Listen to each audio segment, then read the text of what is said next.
You know how some people are like, oh, I collect stamps. Well, we're all about collecting knowledge here. That's right. And today we're diving deep into a world that I know you're going to love. All right. We're talking all things Celtic art. Fascinating stuff. It is. And you know what else is fascinating? What's that? We got a ton of requests from listeners who want to really understand what makes Celtic art so unique. Yeah, I can see why people are drawn to it. It's intricate. It's beautiful. Yeah. There's like a mystery baked right in. Absolutely.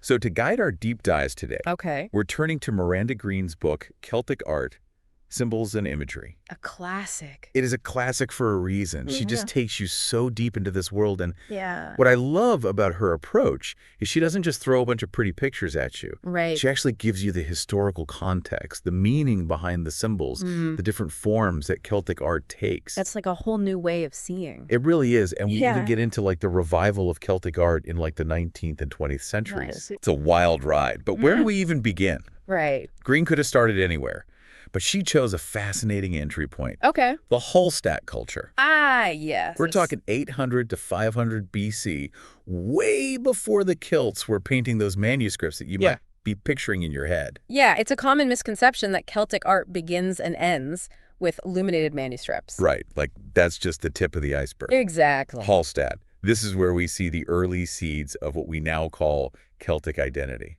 And their art, it's key to understanding that identity. So tell me more about the art. What were they known for back then? Well, they were known for their incredibly intricate metalwork. Okay. And not just on like swords and shields, which you might expect. Right, of course. We're talking about everyday objects too. Really? Yeah, things like horse harnesses, jewelry, even household items. Wow, so they weren't just the warriors and artisans, they were like style icons. Yeah.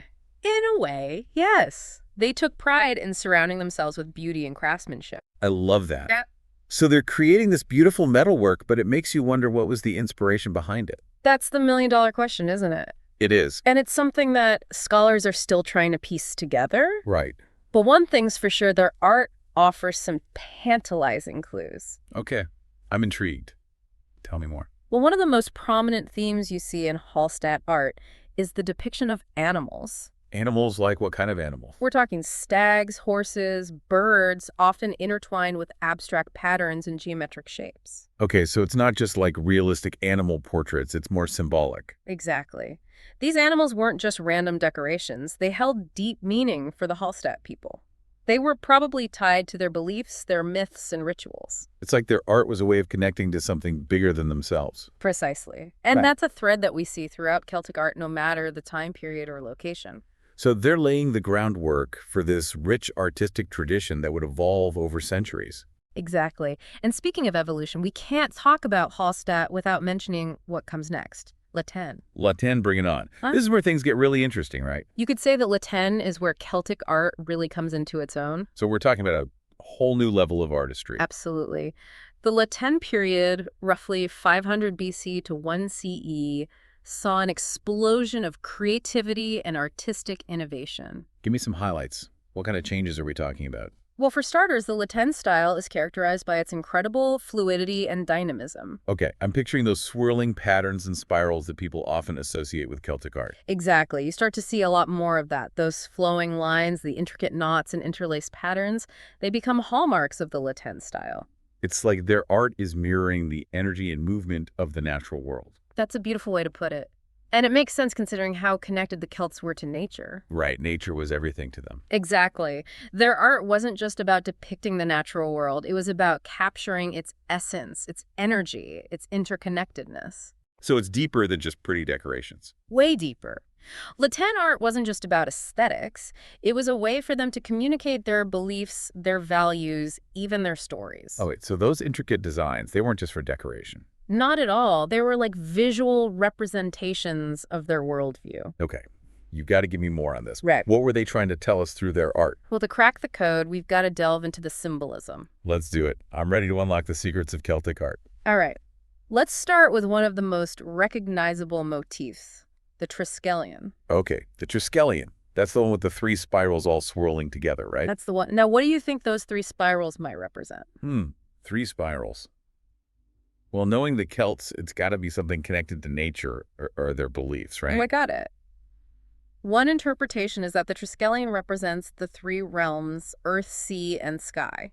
Makes sense. They saw those realms as interconnected. Exactly. And then you have interpretations that link it to the cycles of life, birth, growth, and death. Wow, so much meaning packed into one symbol. Wow. Right. And that's just the tip of the iceberg. We haven't even touched on the symbolism of knots, animals, and all sorts of other motifs. My mind is already spinning. I told you it was a deep dive. Okay, so we've got these incredible symbols, this deep respect for nature. Mm-hmm. But how do they actually express it all? What forms did their art take beyond those amazing metal pieces we talked about? Well, that's where things get even more interesting. Green dives into three main forms. Okay. Metalwork, which we touched on. Right. The fascinating world of stone carving. Okay. And something truly special, manuscript illumination. All right, let's unpack each of those and see what other secrets we can uncover about the Celts and their art. Sounds like a plan. I'm ready for it. All right, so we're talking metalwork, stone carving, and manuscript illumination. Those are some pretty amazing ways to express yourself artistically. But it makes you wonder, what were their tools like back then? I mean, were they chiseling those knots into stone with like a stick and a prayer? Laughs. Not quite. But honestly, their craftsmanship was incredible. Green goes into detail about some of their techniques. With metalwork, for instance, they use a method called repoussé to create those detailed patterns. Repoussé? Okay, that sounds fancy. What is that? It is French. It literally means pushed back. They would take a sheet of metal and hammer a design into it from the back, creating a raised relief on the front. So basically the reverse of what you'd think. Yeah. That's wild. And it did all this with hand tools, right? Right. Punches, chisels, hammers.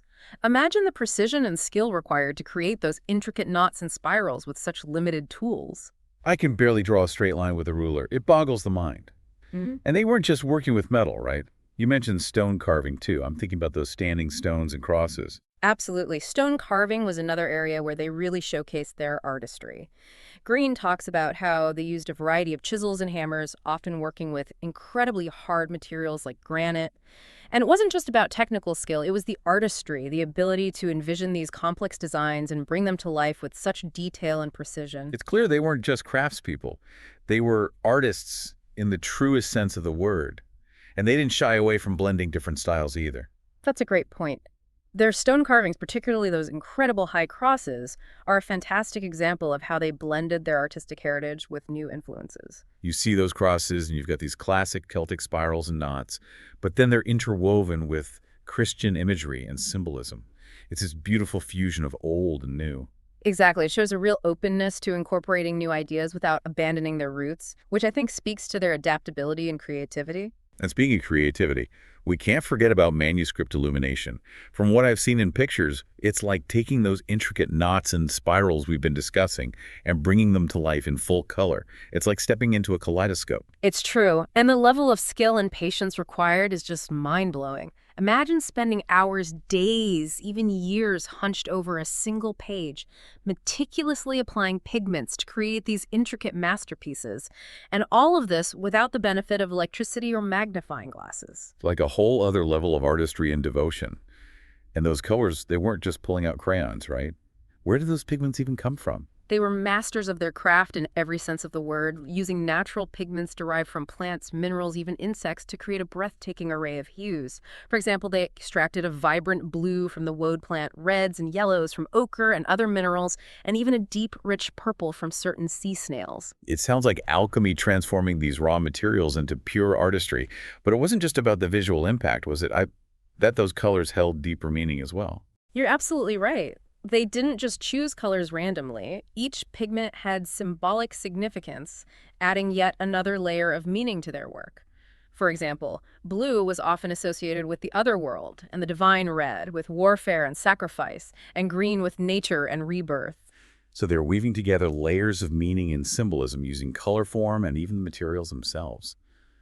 Honestly, I need a minute to process all this. Laughs. It's a lot to take in.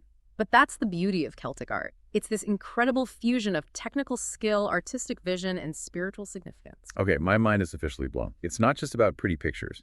It's about understanding a culture's beliefs, their connection to the natural world, their very sense of self. Mm-hmm. And you know what's really striking about Celtic art?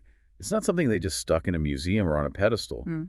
Their art was part of their everyday lives, woven into everything they did. Absolutely. It wasn't just about creating beautiful objects, it was about infusing beauty and meaning into every aspect of their existence. Remember those intricate metal pieces we talked about, the jewelry, the weapons, even their tools? Right? It's like they refused to settle for ordinary, even when it came to the most mundane things. Exactly. Green highlights how, for the Celts, creating art wasn't just a job or a hobby, it was often intertwined with their rituals and ceremonies. So it wasn't just aesthetics, it was about connecting with something bigger than themselves, tapping into something almost spiritual. Precisely. Think about those beautiful torques we discussed, those heavy neck rings. Those things were incredible. Often with those intricate spirals and animal designs, definitely not your average jewelry. Exactly.